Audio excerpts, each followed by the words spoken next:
Assalamualaikum warahmatullahi wabarakatuh.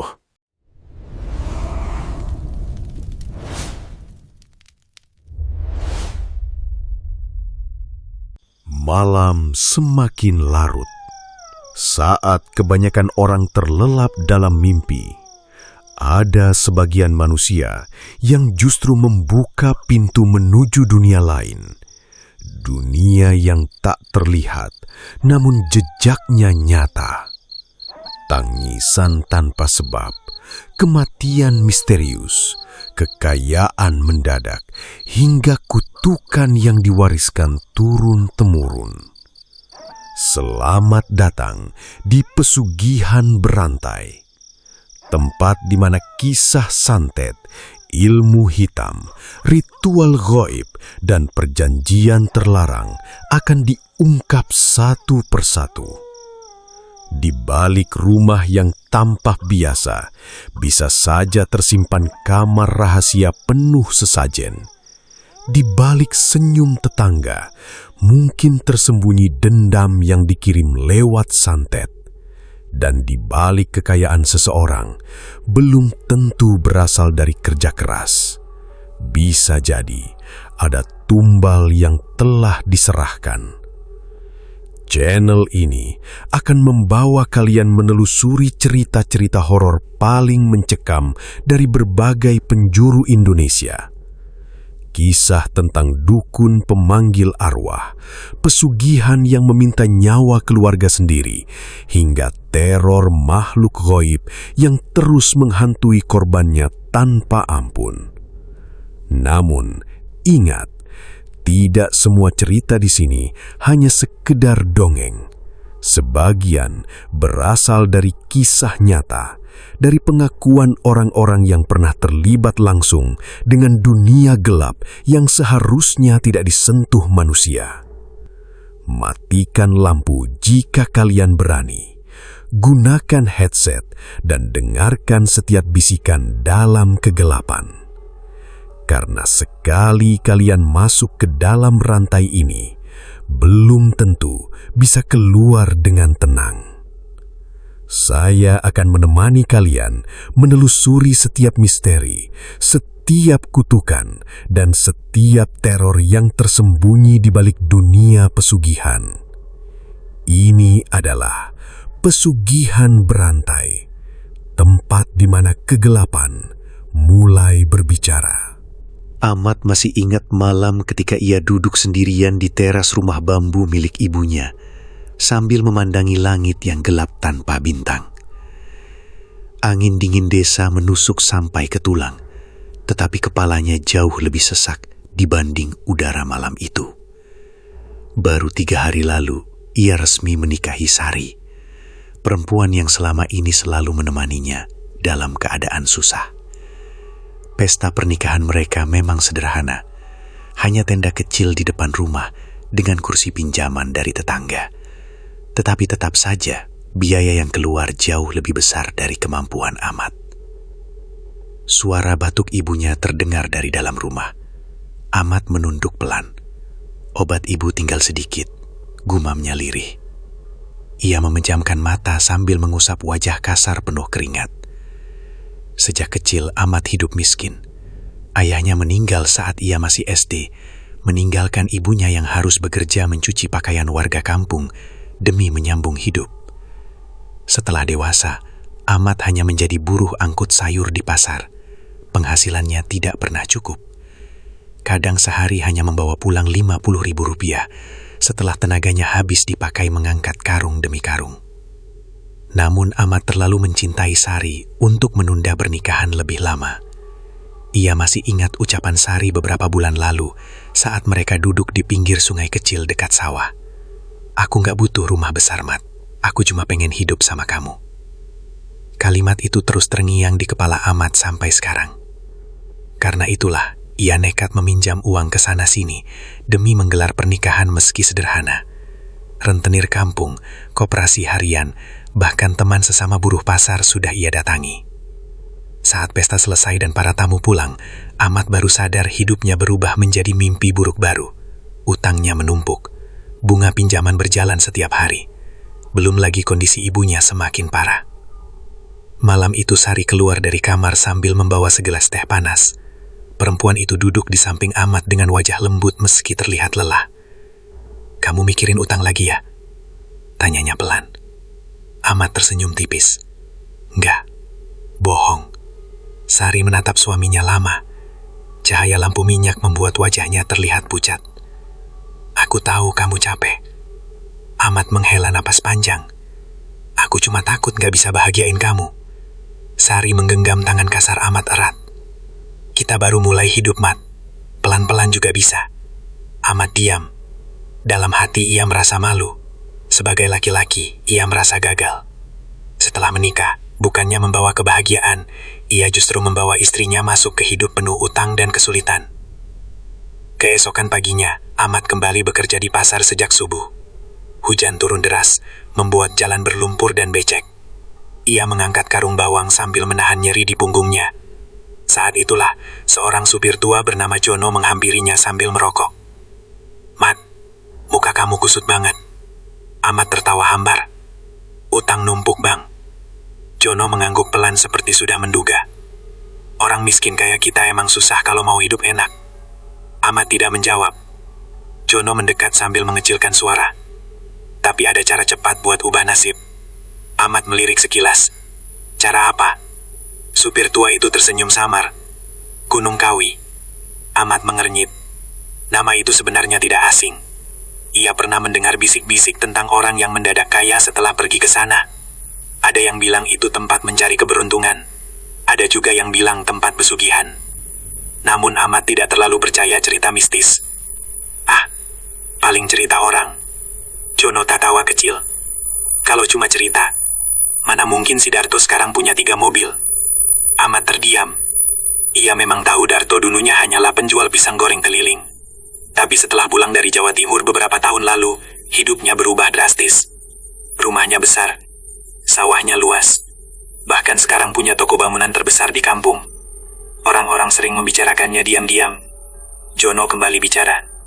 "Kadang orang miskin harus pilih jalan yang gak biasa." Kalimat itu terus menghantui pikiran Ahmad sepanjang hari.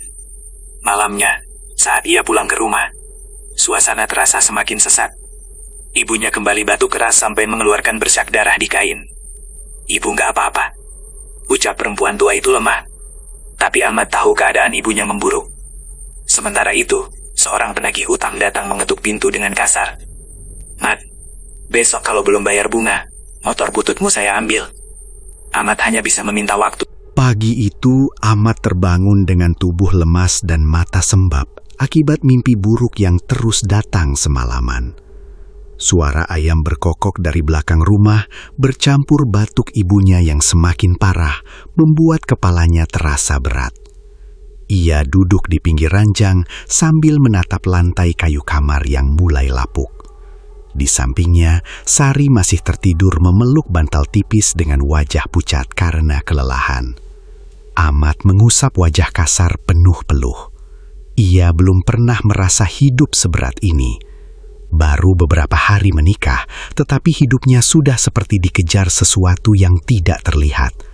Utang menumpuk, penagih terus datang, pekerjaan di pasar makin sepi, sementara kondisi ibunya semakin memburuk.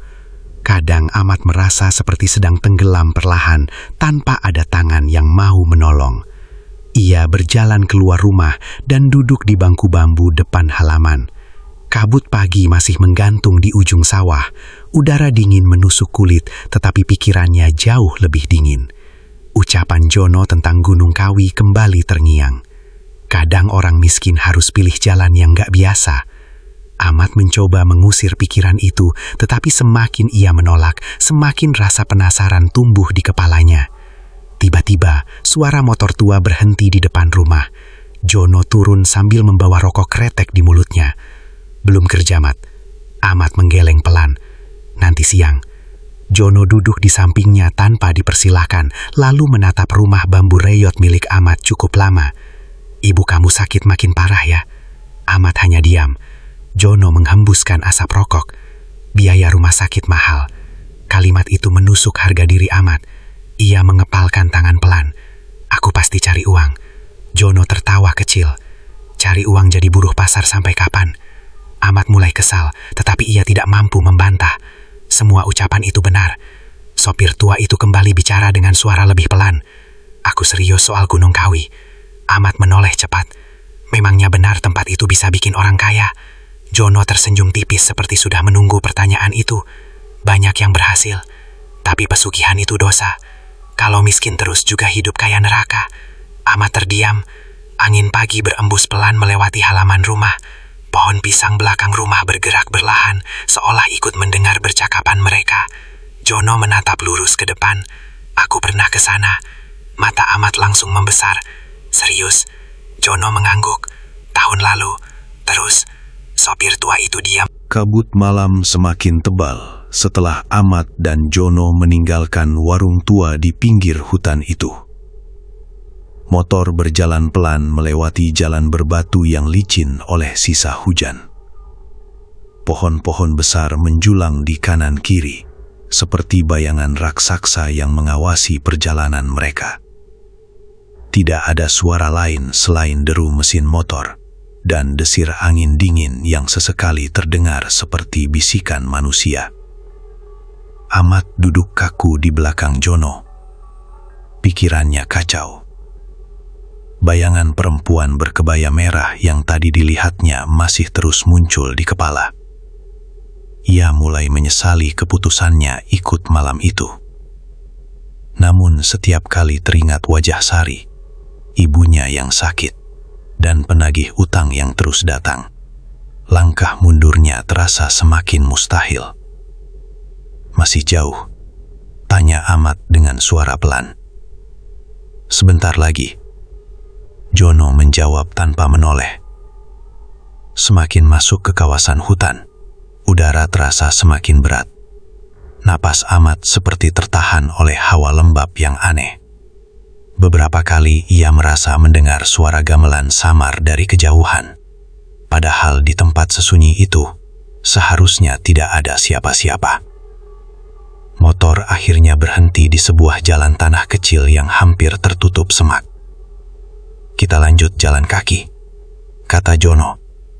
Ahmad turun perlahan sambil menatap sekitar dengan gugup. Gelap. Hanya cahaya senter kecil milik Jono yang menerangi jalan setapak di depan mereka. Tempat apa ini sebenarnya? Bisik Ahmad. Petilasan lama. Jono mulai berjalan lebih dulu. Ahmad mengikuti dari belakang sambil menahan rasa takut yang makin besar. Setiap langkah terasa berat.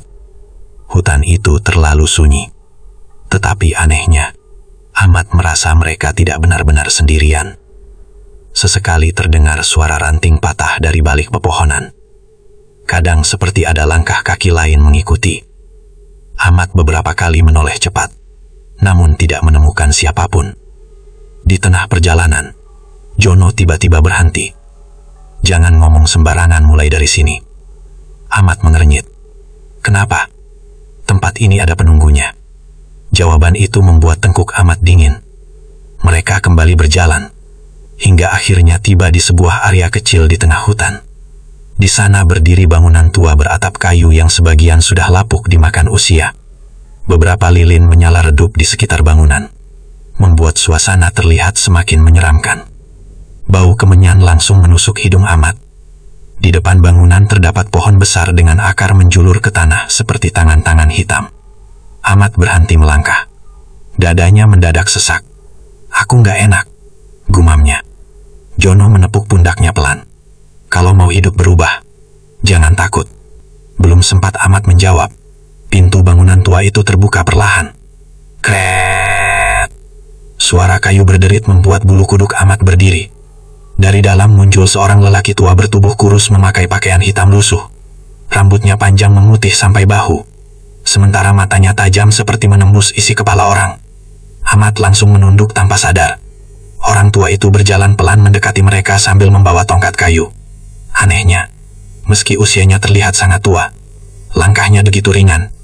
Jono segera membungkuk hormat. Mbah. Orang tua itu tidak menjawab. Tatapannya justru tertuju lurus ke arah Ahmad.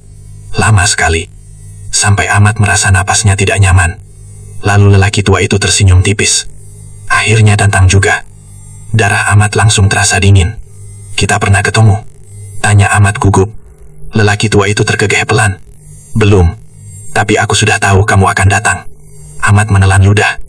Bah, ini siapa? Bah Karso. Jawab Jono cepat. Nama itu langsung membuat suasana terasa lebih berat. Ahmad tidak tahu kenapa. Tetapi mendengar nama tersebut saja membuat jantungnya berdegup lebih keras. Bah Karso mendekat perlahan hingga wajahnya hanya beberapa jengkal dari Ahmad. Kamu banyak utang. Ahmad langsung membeku. Ibu kamu sakit keras. Ahmad mundur setengah langkah. Istrimu baru kamu nikahi beberapa hari lalu. Tubuh Ahmad langsung lemas. Ia sama sekali belum pernah menceritakan semua itu kepada siapapun selain Jono. Dari mana Mbah tahu? Bah Karso tersenyum tipis sambil menatap lurus mata Ahmad. Orang yang datang ke tempat ini biasanya sudah dipanggil duluan. Kalimat itu membuat tengkuk Ahmad meremang. Jono menepuk bahu Ahmad. Udah, ikut aja. Bah Karso berbalik lalu masuk kembali ke bangunan tua. Setelah ragu beberapa detik, Ahmad akhirnya mengikuti. Sejak pertemuan pertamanya dengan Bah Karso di petilasan hutan Gunung Kawi, hidup Ahmad terasa berubah, meski belum benar-benar terjadi apa-apa. Bayangan perempuan berkebaya merah itu terus muncul di kepalanya setiap malam.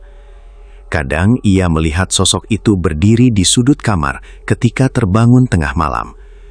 Kadang muncul di dekat sumur belakang rumah sambil menatap tanpa wajah yang jelas. Namun yang paling mengganggu bukan rasa takutnya, melainkan rasa putus asa yang semakin besar.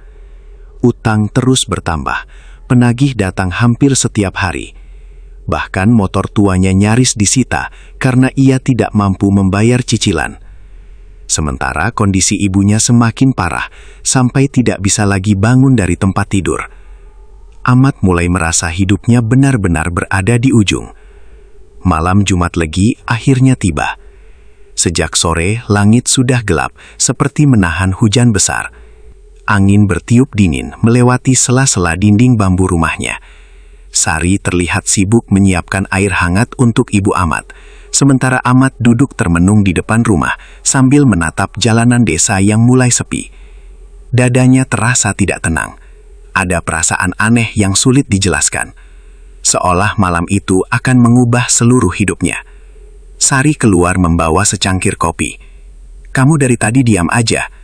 Ahmad menerima kopi itu pelan. Aku lagi mikir kerjaan. Sari duduk di sampingnya sambil memandang langit mendung. Akhir-akhir ini kamu sering melamun. Ahmad memaksa tersenyum. Capek aja. Sari menatap wajah suaminya lama sekali. Aku takut kehilangan kamu. Kalimat itu membuat jantung Ahmad berdetak keras. Ia menoleh cepat. Kok ngomong gitu? Aku nggak tahu, hati aku nggak enak sejak beberapa hari ini. Ahmad buru-buru memalingkan wajah. Ia takut Sari melihat kegelisahan di matanya. Beberapa saat kemudian suara motor tua terdengar dari ujung jalan. Jono datang. Lampu motornya menembus kabut tipis yang mulai turun di desa. Ahmad berdiri perlahan. Sari ikut berdiri. Mau kerja lagi malam ini? Iya. Sari menggenggam tangan Ahmad erat sebelum ia pergi. Cepat pulang. Ahmad mengangguk kecil. Namun saat ia melangkah menuju motor, suara ibunya tiba-tiba terdengar lemah dari dalam rumah. Mat? Ahmad menoleh cepat, lalu masuk menghampiri ranjang ibunya. Perempuan tua itu terlihat semakin pucat malam itu. Ibu kenapa? Ibunya memegang tangan Ahmad pelan. Jangan pergi ke tempat gelap. Tubuh Ahmad langsung membeku. Ibu ngomong apa? Mata perempuan tua itu tampak berkaca-kaca. Semalam ibu mimpi ayahmu datang. Dia bilang jangan ikuti jalan hitam. Napas Ahmad terasa tercekat. Ia belum pernah bercerita tentang Gunung Kawi kepada ibunya. Namun sebelum ia sempat bertanya lebih jauh, ibunya kembali batuk keras dan tubuhnya melemah. Jono membunyikan klakson dari luar. Ahmad berdiri perlahan dengan kepala penuh kekacauan. Sebelum keluar rumah, ia sempat menoleh ke arah Sari yang berdiri diam di depan pintu dengan wajah cemas. Entah kenapa, malam itu wajah istrinya terlihat sangat jauh. Perjalanan menuju Gunung Kawi terasa lebih menyeramkan dibanding sebelumnya. Jalanan gelap dan licin akibat gerimis. Kabut turun semakin tebal hingga cahaya motor hanya mampu menembus beberapa meter di depan. Sepanjang perjalanan, Jono lebih banyak diam. Sementara Ahmad terus mendengar suara aneh di telinganya. Seperti gamelan pelan bercampur suara perempuan tertawa lirih. "Aku dengar suara lagi," bisik Ahmad. Jono tidak terlihat terkejut. "Itu biasa." "Biasa gimana?" "Kalau mereka mulai dekat." Ahmad langsung merinding. Motor akhirnya berhenti di tempat yang sama seperti sebelumnya. Warung tua di pinggir hutan itu masih berdiri sunyi. Nenek tua yang dulu dilihat Ahmad masih duduk di dalam warung sambil menatap kosong ke arah mereka. Anehnya, malam itu nenek tersebut tersenyum pelan saat melihat Ahmad. Senyum yang membuat bulu kuduknya berdiri. Jono turun lalu berkata singkat, "Ayo." Mereka berjalan kaki memasuki hutan dengan penerangan senter kecil. Kabut malam terasa lebih pekat. Pohon-pohon besar terlihat seperti bayangan raksasa yang bergerak perlahan.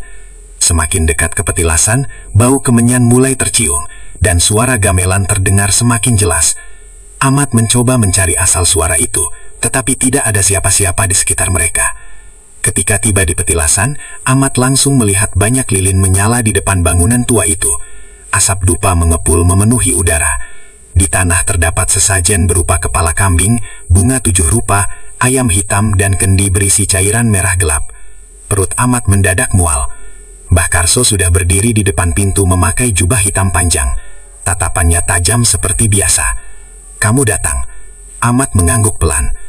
Mbah Karso menatap langit sesaat. Malam ini pintu mereka terbuka. Kalimat itu membuat tengkuk Ahmad dingin.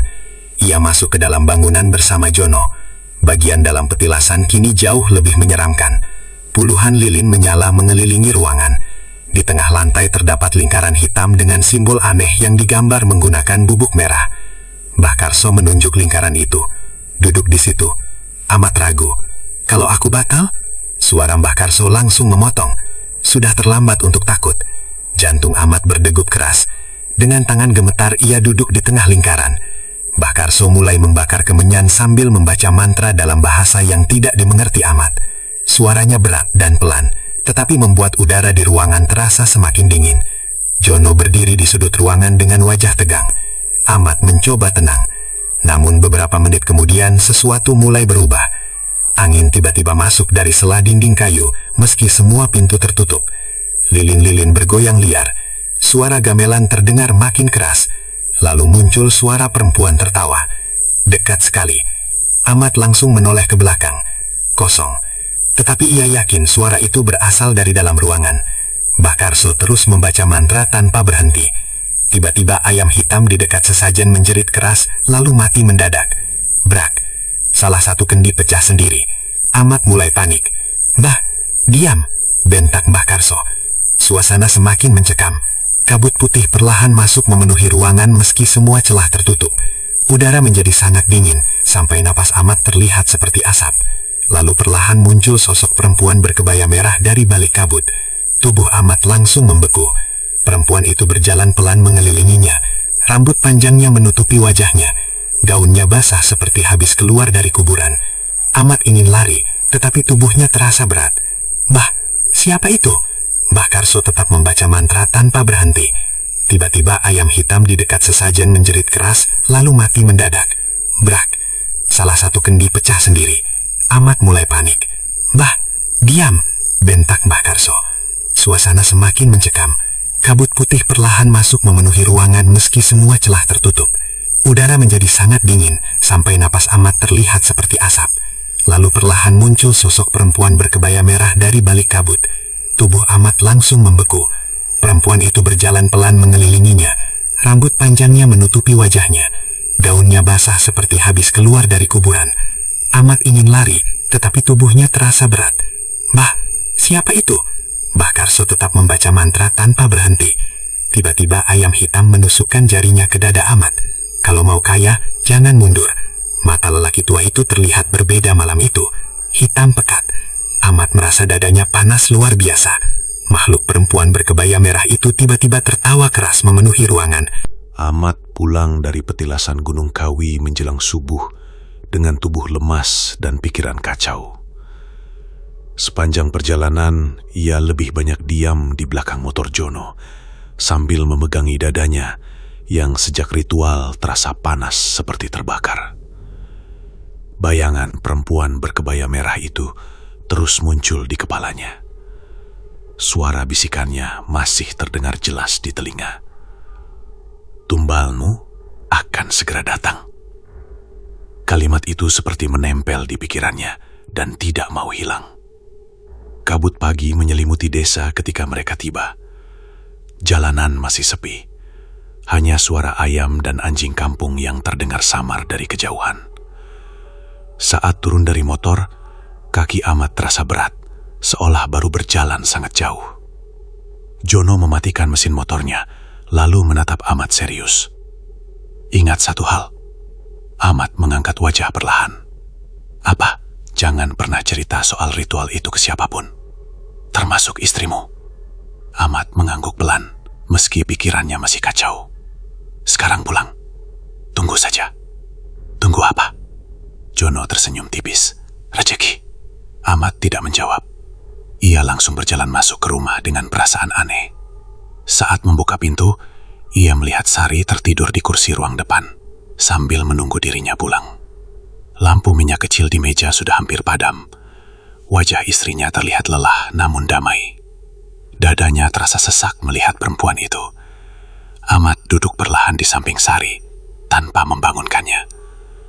Dalam hati ia mulai bertanya-tanya, apakah semua yang dilakukannya benar? Namun semuanya sudah terjadi. Ia sudah melangkah terlalu jauh. Beberapa jam kemudian, Ahmad terbangun karena suara ribut di depan rumah. Ia keluar dengan mata masih berat dan melihat seorang pria berpakaian rapi berdiri sambil membawa map. Ini rumah Ahmad. Ahmad mengernyit bingung. Iya, ada apa? Pria itu tersenyum ramah. Saya dari perusahaan distributor sembako di kota. Ahmad makin bingung. Saya nggak ngerti. Pria itu membuka map, lalu menyerahkan beberapa lembar kertas. Kami dapat rekomendasi nama Anda untuk menjadi pemasok barang ke beberapa warung daerah sini. Ahmad melongo. Rekomendasi dari siapa? Baba tidak tahu. Ahmad menggeleng. Pria itu tampak heran. Pokoknya perusahaan kami sudah memilih Anda. Kalau setuju, keuntungan awalnya lumayan besar. Jantung Ahmad mulai berdetak cepat. Ia membaca angka yang tertulis di kertas itu dan langsung tercekat. Jumlah uangnya jauh lebih besar dibanding penghasilannya selama bertahun-tahun menjadi buruh pasar. Tapi, saya nggak punya modal. Pria itu tersenyum lagi. Modal sudah disediakan. Tubuh Ahmad terasa dingin. Setelah mendengar ucapan Jono bahwa penunggu pesugihan kini tinggal di rumahnya, Ahmad pulang dengan kepala penuh ketakutan. Sepanjang perjalanan menuju rumah, pikirannya kacau. Hujan gerimis membuat jalan desa terlihat suram dan dingin. Setiap melewati bayangan pohon atau gang sempit, Ahmad merasa seperti ada seseorang mengikutinya dari belakang. Ucapan perempuan berkebaya merah itu terus terngiang di telinganya. Tumbalmu akan segera datang. Ahmad mulai sadar semua kekayaan yang datang mendadak itu bukan rezeki biasa. Ada sesuatu yang sedang menunggu untuk ditukar. Sesuatu yang lebih mahal daripada uang. Saat sampai di rumah, suasana terasa sangat sunyi. Terlalu sunyi. Padahal biasanya suara radio milik ibunya selalu terdengar dari kamar depan. Bu, panggil Ahmad pelan sambil masuk. Tidak ada jawaban. Sari muncul dari dapur dengan wajah pucat. Kamu dari mana aja? Ahmad langsung merasa ada yang tidak beres. Kenapa? Sari mendekat cepat. Ibu dari tadi ngomong sendiri terus. Jantung Ahmad langsung berdetak lebih keras. Apa maksudnya? Sari menelan ludah. Tadi ibu bilang ada perempuan duduk di samping tempat tidurnya. Tubuh Ahmad langsung terasa dingin. Ia segera berjalan menuju kamar ibunya. Saat pintu dibuka, bau melati langsung menusuk hidung. Ibunya duduk di atas ranjang sambil menatap pojok kamar dengan mata kosong. Bu, perempuan tua itu perlahan menoleh. Wajahnya pucat. Dia datang lagi. Ahmad mendekat pelan. Siapa? Ibunya mengangkat tangan gemetar ke arah lemari tua. Perempuan itu. Ahmad menoleh cepat. Kosong. Namun di kaca lemari terlihat bayangan samar seseorang berdiri di belakangnya. Ahmad langsung berbalik. Tidak ada siapa-siapa. Napasnya mulai memburu. Ibu cuma capek, ucapnya mencoba tenang. Tetapi ibunya langsung memegang tangan Ahmad erat. Pergi dari jalan itu, Mat. Mata perempuan tua itu mulai berkaca-kaca. Kalau tidak, semua akan diambil. Kalimat itu membuat jantung Ahmad seperti diremas. Malam harinya, suasana rumah semakin mencekam. Angin dingin masuk dari sela-sela jendela, meski semuanya sudah ditutup rapat. Lampu beberapa kali berkedip sendiri. Sari terlihat semakin ketakutan. Aku nggak kuat kalau begini terus. Ahmad menatap istrinya diam-diam. Wajah perempuan itu mulai terlihat lelah dan pucat sejak gangguan aneh muncul di rumah mereka. Aku bakal cari cara. Cara apa? Ahmad terdiam. Ia sendiri tidak tahu harus bagaimana. Menjelang tengah malam, suara gamelan kembali terdengar samar dari luar rumah. Dung, dung, dung. Pelan tetapi jelas. Sari langsung menggenggam tangan Ahmad. Dengar nggak? Ahmad mengangguk perlahan.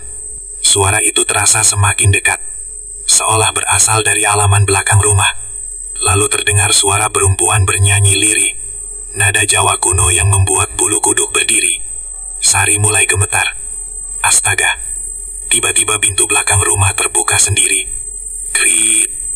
Angin dingin langsung masuk membawa aroma tanah basah dan kemenyan. Ahmad buru-buru berdiri. Jangan keluar, teriak Sari.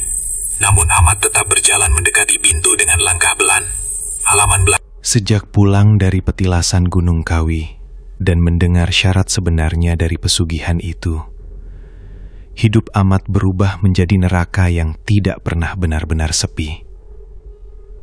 Setiap detik pikirannya dipenuhi rasa takut. Ia tidak lagi menikmati uang yang datang begitu mudah. Tumpukan hasil usaha di toko sembakonya kini justru terlihat seperti kutukan yang perlahan membunuh keluarganya. Namun yang paling membuat Ahmad hancur adalah ucapan Mbah Karso sebelum ia pergi. Menyerahkan tumbal atau melihat semua keluargamu mati satu persatu. Kalimat itu terus terngiang di kepalanya siang dan malam. Ahmad mulai sulit makan, sulit tidur. Bahkan setiap kali menatap wajah Sari, dadanya terasa sesak karena rasa bersalah. Sari sendiri terlihat semakin lemah dari hari ke hari. Wajahnya pucat, matanya cekung, dan tubuhnya sering menggigil saat malam tiba. Kadang perempuan itu mendadak melamun sambil menatap sudut rumah, seperti melihat seseorang berdiri di sana. Suatu malam ketika hujan turun gerimis, Sari duduk di tepi ranjang sambil memeluk lututnya. Aku capek, Mat. Ahmad yang sedang termenung langsung menoleh. Capek kenapa? Sari mengangkat wajah berlahan. Setiap malam aku mimpi perempuan itu. Tubuh Ahmad langsung kaku. Perempuan mana? Yang pakai kebaya merah. Suara Sari mulai bergetar. Dia selalu berdiri di depan kamar sambil senyum. Ahmad mencoba menenangkan, meski dirinya sendiri ketakutan. Itu cuma mimpi. Sari menggeleng cepat. Enggak. Tadi aku lihat dia di dapur. Jantung Ahmad langsung berdetak keras. Sari mulai menangis pelan. Dia bilang aku harus ikut. Kalimat itu membuat darah Ahmad terasa dingin. Ia langsung memeluk istrinya erat. Nggak akan ada yang ambil kamu. Namun dalam hati Ahmad sendiri tidak yakin. Gangguan di rumah mereka semakin menjadi-jadi. Suara gamelan terdengar hampir setiap malam. Pintu sering terbuka sendiri. Dan beberapa warga mulai melihat hal aneh di sekitar rumah Ahmad. Tetangga sebelah bahkan mengaku melihat perempuan berkebaya merah berdiri di atas atap rumah mereka saat tengah malam. Bisik-bisik warga mulai menyebar ke seluruh desa. Rumah Ahmad angker. Katanya habis dari Gunung Kawi. Pantesan kaya mendadak. Ahmad mendengar semua itu, tetapi tidak mampu membantah. Karena jauh di dalam hatinya, ia tahu semua tuduhan itu benar. Malam itu hujan turun sangat deras. Petir menyambar berkali-kali, membuat suasana desa terlihat mencekam. Angin bertiup kencang sampai pohon bambu di samping rumah bergoyang liar. Listrik padam sejak maghrib. Rumah hanya diterangi lampu minyak kecil di ruang depan. Ibunya sudah tertidur karena kelelahan setelah demam seharian. Sementara Sari terlihat gelisah sejak sore. "Aku takut malam ini," bisiknya pelan. Ahmad menggenggam tangan istrinya. "Aku ada di sini." Namun kata-kata itu terdengar kosong bahkan bagi dirinya sendiri.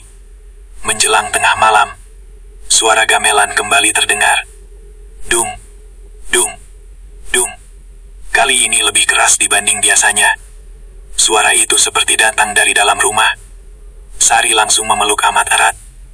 Itu datang lagi. Ahmad berdiri berlahan sambil memegang senter. Suara gamelan terus terdengar bercampur suara perempuan bernyanyi lirih. Lalu terdengar langkah kaki dari dapur. Tap, tap, tap. Pelan namun jelas. Ahmad menyorotkan senter ke arah lorong rumah. Kosong. Tetapi aroma melati dan kemenyan mendadak memenuhi ruangan. Sari mulai menangis. "Jangan tinggalin aku." Belum sempat Ahmad menjawab, suara benda pecah terdengar dari dapur. Brak. Ahmad langsung berlari ke sana. Dan saat cahaya senter menyapu ruangan, tubuhnya langsung membeku. Di lantai dapur terdapat jejak kaki berlumpur menuju kamar mereka. Jejak itu kecil seperti kaki perempuan. Dan di ujung jejak tersebut, ada bercak darah. Napas Ahmad mulai memburu. Sari berdiri gemetar di belakangnya. Astaga! Tiba-tiba suara perempuan tertawa keras terdengar dari kamar. Ih! Ahmad langsung berlari. Pintu kamar terbuka sendiri perlahan. Kret! Dan di dalam ruangan itu, sosok perempuan berkebaya merah berdiri tepat di belakang Sari. Matanya hitam pekat. Wajahnya pucat penuh retakan seperti mayat busuk. Sari menjerit histeris. Ahmad langsung menarik tubuh istrinya menjauh. "Pergi." Makhluk itu tersenyum lebar. Waktunya sudah tiba. Lampu minyak mendadak padam. Gelap total. Sari menangis ketakutan sambil memeluk Ahmad. Lalu terdengar suara bisikan tepat di telinga Ahmad. "Serahkan dia." Ahmad langsung berteriak marah. "Jangan ganggu istri aku." Petir menyambar saat keras. Sesaat cahaya putih memenuhi kamar. Dan dalam kilatan itu, Ahmad melihat puluhan sosok hitam berdiri mengelilingi rumah mereka. Semua menatap ke arah Sari. Lampu minyak menyala kembali beberapa detik kemudian. Makhluk berbuan itu sudah hilang. Sejak kematian Sari, hidup Ahmad berubah menjadi bayangan gelap yang berjalan tanpa arah. Rumah yang dulu terasa hangat, kini menjadi tempat paling menakutkan baginya. Tidak ada lagi suara lembut istrinya di dapur. Tidak ada lagi senyum sederhana yang selalu menyambutnya setiap pulang malam. Yang tersisa hanya kesunyian, bau kemenyan yang tidak pernah hilang, dan suara bisikan perempuan yang terus muncul setiap tengah malam. Warga desa mulai menjauhinya. Orang-orang tidak lagi memanggilnya juragan. Mereka memandang Ahmad seperti pembawa kutukan. Bahkan anak-anak kecil berlari ketakutan saat melewati rumahnya. "Jangan deket-deket rumah itu," katanya istrinya diambil penunggu Gunung Kawi. Ahmad pesugihan. Bisik-bisik itu terdengar di mana-mana. Namun Ahmad tidak punya tenaga untuk marah. Ia sendiri mulai percaya bahwa semua yang terjadi adalah akibat perbuatannya. Beberapa hari setelah pemakaman Sari, usaha toko sembakonya mendadak mulai hancur. Barang-barang rusak sendiri. Tikus memenuhi gudang. Pembeli perlahan menghilang. Bahkan uang simpanannya tiba-tiba lenyap tanpa jejak. Satu demi satu keberuntungan yang dulu datang mendadak kini menghilang dengan cara yang sama cepatnya. Ibunya juga semakin sakit. Perempuan tua itu sering menjerit ketakutan saat malam. Perempuan itu datang lagi. Kadang ibunya menangis sambil menunjuk sudut rumah kosong. Kadang tertawa sendiri seperti orang kehilangan akal. Ahmad merasa dirinya benar-benar berada di ujung kehancuran. Suatu malam ia duduk sendirian di ruang depan sambil menatap foto pernikahannya dengan Sari. Lampu minyak kecil di meja bergoyang tertiup angin dingin. Hujan turun pelan di luar rumah. Matanya kosong. Dadanya sesak oleh rasa bersalah. Aku yang bunuh kamu, gumamnya lirih. Tiba-tiba suara perempuan tertawa terdengar dari dapur. Hihihihihihi. Ahmad langsung menegang. Suara itu kini semakin sering muncul. Bahkan saat siang hari. Aku nggak takut lagi. Bisiknya lemah. Namun tubuhnya tetap gemetar. Perlahan ia berdiri dan berjalan menuju dapur gelap. Saat sampai di sana, bau melati langsung menusuk hidung. Dan di dekat sumur belakang rumah, sosok perempuan berkebaya merah itu kembali terlihat. Berdiri diam. Wajahnya kini semakin jelas. Kulitnya pucat membusuk. Matanya hitam pekat tanpa bola mata. Tetapi senyumnya tetap sama. Senyum dingin yang membuat napas Ahmad terasa berat. Apalagi yang kamu mau? Suara Ahmad bergetar. Makhluk itu tertawa kecil. Perjanjian belum selesai. Aku sudah kehilangan istriku. Belum cukup. Tubuh Ahmad mulai lemas. Aku nggak punya apa-apa lagi. Perempuan itu perlahan menunjuk ke arah dada Ahmad. Masih ada jiwamu. Angin malam tiba-tiba bertiup sangat kencang. Lampu minyak padam. Dan dalam kegelapan, Ahmad mendengar suara gamelan kembali dimainkan. Lebih keras dari sebelumnya. Dung, dung, dung. Suara itu seperti memanggilnya. Ahmad jatuh terduduk sambil menutup telinga. Namun suara tersebut tidak berhenti. Bahkan semakin lama terasa semakin dekat. Lalu di tengah suara gamelan itu, terdengar suara Sari memanggilnya. Mas. Tubuh Ahmad langsung membeku. Itu bukan Sari. Bisiknya panik. Tetapi suara itu terdengar lagi. Mas, tolong aku. Air mata Ahmad langsung jatuh. Ia sangat hafal suara itu. Suara istrinya. Ahmad berdiri perlahan lalu melangkah keluar rumah. Seperti orang kehilangan kesadaran. Hujan rintik membasahi tubuhnya. Tetapi ia terus berjalan mengikuti suara gamelan dan panggilan Sari. Ibunya sempat memanggil dari dalam rumah. Mat, jangan pergi. Namun Ahmad tidak berhenti. Langkahnya terus menuju jalan gelap ke arah lereng Gunung Kawi. Malam itu kabut turun sangat tebal. Jalan hutan terlihat samar diterangi cahaya bulan pucat. Suara gamelan terus terdengar dari kejauhan. Dan sesekali suara Sari kembali memanggil. Mas. Ahmad berjalan tanpa rasa takut lagi. Ia merasa hidupnya sudah selesai sejak malam istrinya meninggal. Saat memasuki kawasan hutan, udara terasa. Sejak kekayaan datang begitu cepat ke hidupnya, Ahmad mulai merasa rumah kecilnya bukan lagi tempat yang nyaman. Siang hari memang terlihat biasa saja. Orang-orang datang membeli barang ke toko sembakonya, tetangga mulai bersikap ramah. Bahkan beberapa orang yang dulu meremehkannya kini memanggilnya juragan. Namun ketika malam tiba, semua berubah menjadi sesuatu yang menyesakan. Gangguan mulai datang tanpa jeda. Awalnya hanya suara langkah kaki di atas genting. Lalu suara pintu diketuk pelan tengah malam. Kemudian aroma melati dan kemenyan yang muncul tiba-tiba. Dan yang paling mengerikan, sosok perempuan berkebaya merah itu kini semakin sering terlihat. Malam itu hujan turun deras sejak maghrib. Angin membuat pohon bambu di samping rumah bergesekan keras, seperti suara orang berbisik. Ahmad sedang menghitung uang hasil toko ketika Sari keluar dari dapur dengan wajah pucat. Bang. Ahmad mengangkat kepala. Ada apa? Sari terlihat ragu sebelum bicara. Tadi ada yang manggil aku dari belakang rumah. Tubuh Ahmad langsung menegang. Manggil gimana? Suara perempuan. Jantung Ahmad berdetak lebih cepat. Aku pikir tetangga, tapi waktu aku buka pintu belakang gak ada siapa-siapa. Ahmad mencoba terlihat tenang, meski telapak tangannya mulai dingin. Mungkin kamu salah dengar. Sari menggeleng cepat. Enggak, suaranya jelas banget. Perempuan itu duduk di samping Ahmad sambil memegang lengannya erat. Bang, sebenarnya ada apa sih sama rumah ini? Pertanyaan itu membuat Ahmad terdiam. Ia ingin jujur. Ia ingin mengatakan semuanya tentang ritual Gunung Kawi. tentang Mbah Karso, tentang perempuan berkebaya merah yang terus menghantuinya. Namun bayangan ucapan Jono langsung muncul di kepalanya. Jangan pernah cerita ke siapapun. Ahmad akhirnya hanya menghela napas. Mungkin kita kecapekan. Sari menatapnya lama. Kamu bohongin aku ya? Ahmad langsung memalingkan wajah. Belum sempat menjawab. Tiba-tiba terdengar suara benda jatuh dari dapur. Brak. Sari langsung menjerit kecil. Ahmad buru-buru berdiri dan mengambil senter. Mereka berjalan perlahan menuju dapur yang gelap karena listrik baru saja padam akibat hujan. Saat cahaya senter menyapu ruangan, napas Ahmad langsung tertahan. Piring-piring di rak jatuh berserakan di lantai.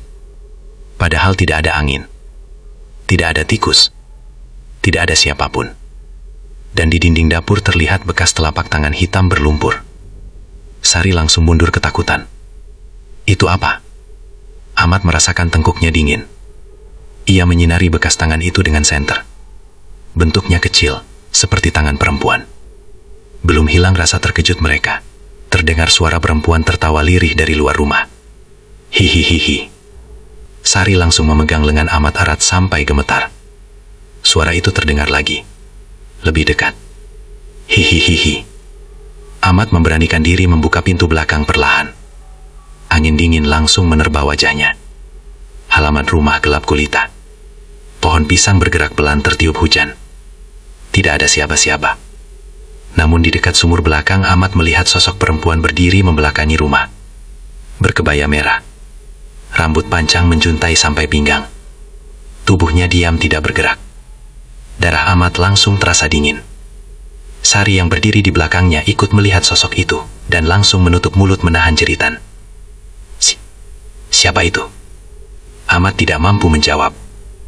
Sosok perempuan itu perlahan memutar kepalanya. Pelan sekali. Sampai akhirnya wajah pucatnya terlihat samar terkena cahaya petir. Matanya hitam kosong. Bibirnya tersenyum lebar. Dan dalam satu kedipan, sosok itu menghilang. Sari langsung menangis ketakutan. Astaga. Ahmad buru-buru menutup pintu belakang dengan tangan gemetar. Malam itu mereka tidak bisa tidur. Sari terus memeluk Ahmad sambil membaca doa pelan. Sementara Ahmad hanya duduk diam menatap gelap ruangan dengan pikiran penuh ketakutan. Ia mulai sadar. Apapun yang datang setelah ritual itu, bukan sekadar gangguan biasa. Menjelang tengah malam, suara langkah kaki mulai terdengar di atas atap rumah. Krek, krek. Seperti seseorang berjalan berlahan sambil menyeret kaki. Sari langsung menggigil. Itu suara apa? Ahmad tidak menjawab. Suara itu terus bergerak dari ujung atap ke arah kamar mereka. Krek, krek. Lalu berhenti tepat di atas kepala mereka. Hening. Tidak ada suara apapun selama beberapa detik. Dan tiba-tiba, duk. Sesuatu seperti melompat tepat di atas plafon. Sari langsung menjerit dan memeluk Ahmad semakin erat. Ahmad sendiri mulai kehilangan keberanian. Nabasnya memburu. Keringat dingin mengalir di pelipisnya. Kemudian terdengar suara perempuan berbisik dari atas plafon. Ahmad. Tubuh Ahmad langsung membeku. Suara itu pelan namun jelas. Ahmad. Sari menatap suaminya dengan wajah pucat. Dia nyebut nama kamu. Ahmad berdiri berlahan sambil mengambil senter. Mau kemana? Aku cek. Jangan tinggalin aku. Namun Ahmad tetap berjalan keluar kamar menuju ruang depan. Suara bisikan itu masih terdengar samar bercampur suara hujan deras. Saat ia menyinari plafon dengan senter, sesuatu tiba-tiba jatuh dari atas. Buk! Ahmad mundur kaget. Ternyata seekor ayam hitam mati dengan leher terputus. Darahnya masih segar. Ahmad menatap bangkai ayam itu dengan napas tercekat. Itu persis seperti ayam yang dipakai saat ritual di Gunung Kawi. Sari